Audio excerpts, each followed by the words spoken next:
Number 1 Hindi news channel news 18 India और हम मौजूद हैं डायमंड स्टेट समिट बिहार के इस खास मंच पर। भारत की लोकतांत्रिक व्यवस्था की सबसे मजबूत नींव गांवों में होती है। जब पंचायतें सशक्त होती हैं तो विकास का लाभ समाज के अंतिम व्यक्ति तक पहुंचता है। इन्हीं विषयों पर चर्चा के लिए आज हमारे बीच आ रहे हैं बिहार के पंचायती राज मंत्री दीपक प्रकाश जी। सम्राट सरकार ने अपने 100 दिनों में ग्राम स्वराज, पंचायत सशक्तिकरण, ग्रामीण विकास और आत्मनिर्भर बिहार की तरफ क्या कदम उठाए हैं, किस तरीके से काम किया है, इन्हीं सवालों का जवाब उनसे लेंगे। मंच पर मैं आमंत्रित करूंगी दीपक प्रकाश जी को। जोरदार तालियों के साथ उनका स्वागत कीजिए और उनसे बातचीत करेंगी मेरी सहयोगी सपना शुक्ला।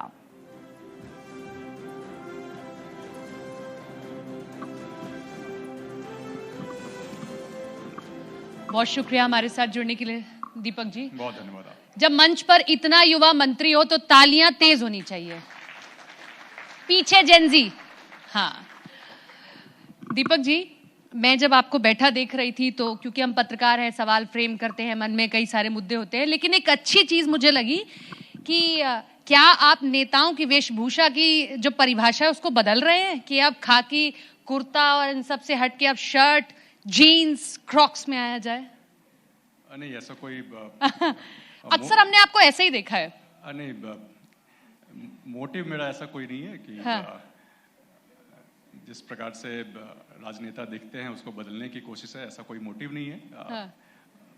व्यक्तिगत स्तर पे मुझे जो पहनावा पसंद है वही पहनावा पहनते हैं, और खास करके जब कोई व्यक्ति सामाजिक जीवन में हो तो जैसा भीतर से है वैसा ही लोगों के समक्ष भी रहे तो स्वाभाविक होकर खुद भी काम कर पाता है और सामने वाले जो लोग होते हैं वो भी बिल्कुल सहज होकर मिल पाते हैं। तो इसलिए जिस प्रकार से हम कंफर्टेबल रहते हैं रोजमर्रा के जीवन में, राजनीतिक जीवन में भी वैसे ही है। दीपक जी, आज देश में युवाओं की बहुत चर्चा हो रही है। दिल्ली के जंतर मंतर से लेकर हर एक घर तक और हर एक पार्टी, हर एक सरकार को समझ आ गया कि अगर अब आगे बढ़ना है तो युवाओं को साथ लेकर चलना पड़ेगा, खास तौर पर जेनजी को।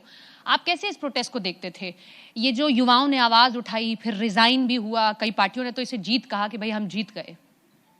अरे देखिए, दो बातें हैं इसमें। एक तो ऐसा नहीं है कि समझ में अभी आ गया, सरकार केंद्र की सरकार हो या राज्य की सरकार हो, हमेशा से ही समाज के तमाम वर्गों के लिए संवेदनशील रही है। उनकी जो भी मांगे रही हैं, युवाओं के लिए तो खास करके बिहार की सरकार भी, केंद्र की सरकार भी हमेशा से ही संवेदनशील रही है, और जो भी तमाम वर्गों की जो ज़रूरतें होती हैं, जो उनका डिमांड होता है, उसके अनुरूप सरकार काम भी करती है। और लोकतंत्र की खूबसूरती भी यही है कि अगर कहीं भी मिडवे कोर्स करेक्शन की ज़रूरत हो तो सरकार लोगों की बातें सुनती है।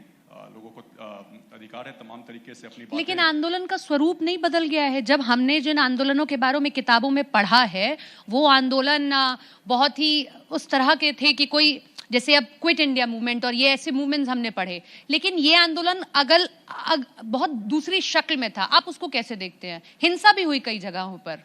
नहीं, देखिए, हिंसा की जहाँ तक बात है, हिंसा निश्चित तौर पर निंदनीय होती है। कहीं भी हिंसा होती है या तो जो भी प्रोटेस्टर्स थे उनका नुकसान हुआ, या सरकार के जो भी लोग थे, प्रशासन के लोग थे, उनकी क्षति पहुंची, पब्लिक प्रॉपर्टी की क्षति पहुंची। लेकिन कहीं भी आप किसी भी हिस्ट्री में भी उठाकर देखेंगे, जब कभी आंदोलन होता है तो कहीं ना कहीं थोड़ी बहुत हिंसा हो जाती है।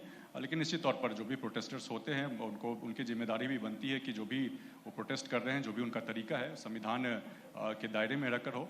हमेशा हिंसा की तो निंदा की जानी चाहिए, लेकिन बहुत ज़्यादा स्वरूप नहीं बदला है। चूँकि युवा हैं, अपने तरीके से प्रोटेस्ट कर रहे थे, अपनी बातें सरकार तक उन्होंने पहुंचाई और सरकार ने रिस्पॉन्ड किया है।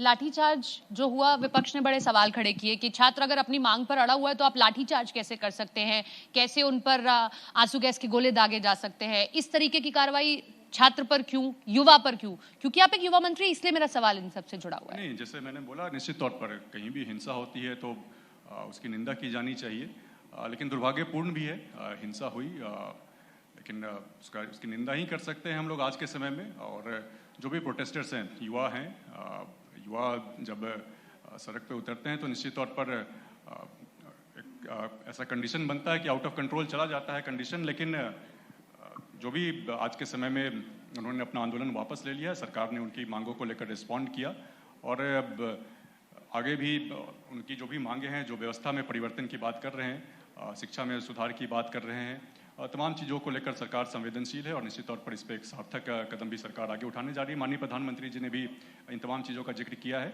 और निश्चित तौर पर सरकार इस पर काम करेगी। दीपक जी, मैं आपके विभाग से जुड़ा एक सवाल करूं, लेकिन उससे पहले एक बहुत महत्वपूर्ण सवाल आपको लेकर समय समय पर पूछा जाता रहा है और खुद मुख्यमंत्री से जब पूछा गया कि समय कितना, अब क्योंकि ये लोकतंत्र की व्यवस्था होती है कि आप कोई चुनाव लड़कर आइए या फिर यहाँ तो एमएलसी की व्यवस्था है। आज दीपक जी इस मंच से कुछ चीजें क्लियर करें, बताएं कि 5 महीने बाद क्या दीपक जी चुनावों में उतरने जा रहे हैं, क्या है व्यवस्था? नहीं, 5 महीने बाद की बात नहीं है। एज ऑफ नाउ अभी तो जो भी संविधान में जो प्रावधान किए गए हैं और एनडीए गठबंधन के तमाम नेताओं के आशीर्वाद के बाद ही हम इस पद पे हैं। लोगों के लिए काम करने का मौका मिला और अभी काम कर रहे हैं। तो आगे क्या आप चुनाव में उतरने जा रहे हैं? क्योंकि सब तो इलेक्ट होकर आए हैं आपके घर में और हमने देख लिया कि आपके पिता ने अगर आपको आगे करा है तो जो राजनीतिक जूते हैं उनके उसमें वो आपको गढ़ना चाह रहे हैं और आप बखूबी आगे बढ़ भी रहे हैं, अच्छे तरीके से आगे बढ़ रहे हैं। क्या है अब आगे स्थिति? आगे के लिए क्या होगा इसका जवाब मेरे पास है भी नहीं और मेरे क्षेत्राधिकार से बाहर भी है। इसके लिए गठबंधन के तमाम नेता जिनके आशीर्वाद से मुझे मौका मिला है काम करने का, आगे भी उनका आशीर्वाद मिलेगा और जो भी रास्ता बनाना है उनके द्वारा बनाया जाएगा। पंचायत चुनाव को लेकर क्या स्थिति है बिहार के भीतर? हम जल्दी पंचायत चुनाव देखने जा रहे हैं। पंचायत चुनाव होना है, दिसंबर में ड्यू है पंचायत का चुनाव, लेकिन उससे पहले सरकार का निर्णय हुआ है परिसीमन का काम होगा। हाँ। परिसीमन के काम के उपरांत फिर चुनाव कराए जाएंगे। आप एक वेल सेटल्ड कॉर्पोरेट लाइफ में थे लेकिन वो छोड़ी, फिर राजनीति में आए, कैसा डिफरेंस देखते हैं? बहुत वर्क बैलेंस चेंज हो जाता होगा वहाँ का और यहाँ का। नहीं, बिल्कुल। अब कॉर्पोरेट लाइफ में होते हैं, जब नौकरी कर रहे होते हैं तो 9 to 5 का जॉब होता है, हफ्ते में 2 दिन छुट्टी होती है, लेकिन राजनीतिक जीवन में, सामाजिक जीवन में तो 24/7 365 का काम होता है। साथ ही साथ जो जवाबदेही होती है, कहीं ज़्यादा बड़ी जवाबदेही होती है। तो जो भी लेकिन जवाबदेही मिली है, पूरी कोशिश उस पर कर रहे हैं कि खड़े उतरे और माननीय नेता ने जो मेरे ऊपर जवाबदेही दी है, जो विश्वास दिखाया है, एनडीए गठबंधन के तमाम नेताओं ने जो विश्वास दिखाया है उस पर खड़ा उतरने की कोशिश कर रहे हैं। अब हम डिजिटल युग की ओर बढ़ रहे हैं दीपक जी। अब जितना हम लोग टीवी में देखते हैं उतना ही डिजिटलाइजेशन भी, उसको आप कैसे देखते हैं युवा के तौर पर? और इस पूरे प्रोटेस्ट में भी आगे भी, और खुद प्रधानमंत्री ने भी अपने मंत्रियों से आह्वान किया कि अब आप डिजिटल चीजों के जरिए, प्लेटफॉर्म के जरिए अपने लोगों से जुड़िए, उसको कैसे देखते हैं? नहीं, बिल्कुल। जैसे जैसे समय बदलता है, अभी नहीं, हिस्ट्री भी हम लोग उठा के देखेंगे तो हमेशा ही टेक्नोलॉजी के साथ जो समाज चल पाता है वही आगे बढ़ पाता है। अभी भी ज़रूरत है, सभी लोग जो भी टेक्नोलॉजी आ रही है, अब तो एआई को बढ़ावा दिया जा रहा है, तमाम तरह की टेक्नोलॉजी हो, तो सब कुछ डिजिटल हो रहा है और इंटरनेट गांव-गांव तक पहुंच गया है, स्मार्टफोन लोगों के पास मौजूद है। तो सभी लोग, हम लोग राजनीति में भी तमाम चीज़ों का इस्तेमाल कर रहे हैं, बेहतर तरीके से लोगों से जुड़ पाएँ। लोगों की बातें सुनने के लिए एक अलग प्लेटफॉर्म मिल गया है, लोगों को एक प्लेटफॉर्म मिला है जिसके माध्यम से वो अपनी बातें पहुंचा पा रहे हैं, ज़्यादा प्रभावी तरीके से पहुंचा पा रहे हैं, पूरी दुनिया में पहुंचा पा रहे हैं। गाँव की बात भी आज पूरी दुनिया में पहुँच जाती है, तो तमाम चीज़ों का सकारात्मक इस्तेमाल करना है, इस चीज़ को लेकर हम लोग आगे बढ़ रहे हैं। आप सोशल मीडिया पर एक्टिव रहते हैं? इंस्टाग्राम का ज़माना आ गया है अब। इंस्टाग्राम पे तो बहुत एक्टिव नहीं है, लेकिन सोशल मीडिया पे बिल्कुल कोशिश रहती है अन्य प्लेटफॉर्म्स के जरिए कि लोगों से जुड़े, लोगों तक अपनी बातें पहुंचाएं, उनकी बातें सुने। पंचायतों में अक्सर, ये बहुत पुरानी व्यवस्था में भी देखा है और हमने सीरीज में भी देखा था एक, कि पुरुषों की भागीदारी बड़ी रहती है लेकिन महिलाओं की भागीदारी बढ़े। इसको लेकर कोई योजना है कि अब गाँव से जब तक महिला आगे नहीं बढ़ेगी, पंचायत में नहीं आएगी, तब तक उसका नेतृत्व आगे नहीं बढ़ पाएगा? नहीं जी, बिल्कुल। बहुत ही आपका क्वेश्चन बहुत ही रेलेवेंट है और बहुत ज़रूरी भी है। हमारे पंचायत के चुनाव में माननीय पूर्व के मुख्यमंत्री नीतीश कुमार जी ने जो व्यवस्था की थी 50% आरक्षण की महिलाओं को, लेकिन व्यवस्था के तहत काफ़ी काम हुआ है, काफ़ी महिलाएं आज प्रतिनिधित्व कर रही हैं, लेकिन और ज़्यादा ज़रूरत है कि जो एक प्रथा चली हुई है पंचायतों में, खासकर मुखिया पति की, और पंचायती छोड़ दे, आप विधायक पति, सांसद पति की जो प्रथा चली हुई है, कुप्रथा है एक प्रकार से, और निश्चित तौर पर जब तक महिलाओं को खुद उनके अंदर एक आत्मविश्वास जब तक कभी आपके संज्ञान में आया ऐसा कोई? जैसे हम पंचायत सीरीज में देखते थे कि प्रधान तो कोई और थी लेकिन पूरा प्रधान जी चला रहे थे पूरा। बिल्कुल, आए दिन आता है। अच्छा। आए दिन ये बात सामने आती है, लेकिन उस चीज़ को हम लोग डिस्करेज करते हैं। हमेशा इनकरेज करना चाहिए कि महिलाएं खुद जो उस पद पे हैं खुद निर्णय लें। जब तक खुद से निर्णय लेने का उनके अंदर आत्मविश्वास नहीं आएगा तब तक सही मायने में उनका सशक्तिकरण नहीं हो सकता। पद तो मिल जाता है लेकिन निर्णय उनके पति ले रहे होते हैं या परिवार के कोई और पुरुष ले रहे होते हैं। तो बिल्कुल ये इसके लिए हम लोग हमेशा इनकरेज करते हैं महिलाओं को खुद से डिसीजन लेने की। उनके अंदर सबसे बड़ी बात है कि कोई भी व्यक्ति अब तमाम तरह के नियम बना दे, तमाम तरह के कानून बना दे, किसी भी व्यक्ति को किसी पद पे बिठा दे, लेकिन जब तक उनके आत्मविश्वास में, उनके माइंडसेट में चेंज नहीं आता है तब तक सही मायने में समाज में चेंज नहीं आ पाएगा। तो इस चीज़ को हम लोग हमेशा इनकरेज करते हैं कि महिलाएं खुद से आगे आएँ, खुद अपनी बातें रखें, खुद से अपना निर्णय लेने की क्षमता विकसित करें। तो पंचायत सीरीज मतलब हम फिक्शन ना माने, ऐसा होता है? नहीं, बिल्कुल नहीं होता है, आए दिन होता है, हर जगह होता है, हर राज्य में होता है, पूरे देश में होता है। हाँ। दीपक जी, जब कॉर्पोरेट में होते हैं तो हमें अपने सीनियर की बात माननी होती है। जब हम पॉलिटिक्स में आए हैं तो कोई रोल मॉडल है दीपक जी का कि इस एक नेता को देखकर क्या इसका डेडिकेशन है, क्या काम किया इसने? जैसे बहुत सारे युवा नेता, उनका अपना अपना कोई ना कोई रोल मॉडल होता है राजनीति में। आपका रोल मॉडल? नहीं, बिल्कुल, जो मेरे राजनीतिक गुरु हैं, मेरे नेता हैं, मेरे पिता उपेंद्र कुशवाहा जी को ही अपना राजनीतिक गुरु भी मानते हैं, और जो व्यक्तिगत स्तर पे भी उनको जिस तरीके से काम करते हुए देखा है, जिस डेडिकेशन के साथ काम करते हुए देखा है, हमेशा ही अपने काम को अपने परिवार से ऊपर रखते हुए देखा है। व्यक्तिगत तौर पे तो मुझे बहुत अच्छा नहीं लगता था पहले, लेकिन अब यहाँ पे काम कर रहे हैं तो समझ में आ रहा है। लेकिन बिल्कुल जनता मालिक है, जब यहाँ काम कर रहे हैं तो जनता से ऊपर कोई नहीं है, जनता ही सर्वोपरि है, और जनता की ज़रूरतों पे खड़ा उतरने के लिए परिवार को भी अगर सेकेंडरी रखना पड़े तो वो हमेशा रखना होता है।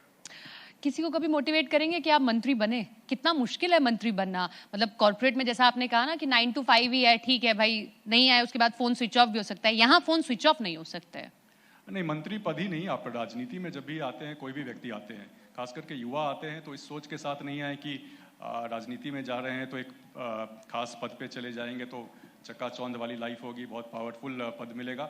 वो सोचकर अगर आते हैं तो आप बहुत लंबा सस्टेन नहीं कर सकते किसी भी फील्ड में। खासकर राजनीति में तो बहुत ज़्यादा जरूरी हो जाता है कि जब आप आ रहे हैं यहाँ पे काम करने के लिए तो अपने आप को, अपने परिवार को सेकेंडरी रखें।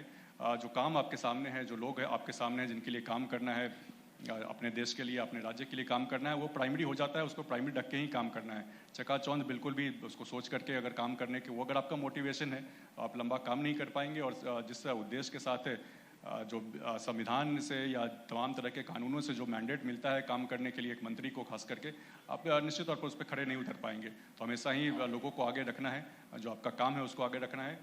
पद के साथ जो पावर मिल रहा है वो सब सेकेंडरी होता है, उस पर ध्यान बिल्कुल नहीं देना चाहिए। बहुत शुक्रिया, बेबाकी से आपने बात रखी और बहुत कम मंचों पर आप सामने आते, लेकिन आपने न्यूज़ 18 इंडिया के मंच पर आकर अपनी बात को रखा। बहुत शुक्रिया आपका। बहुत धन्यवाद।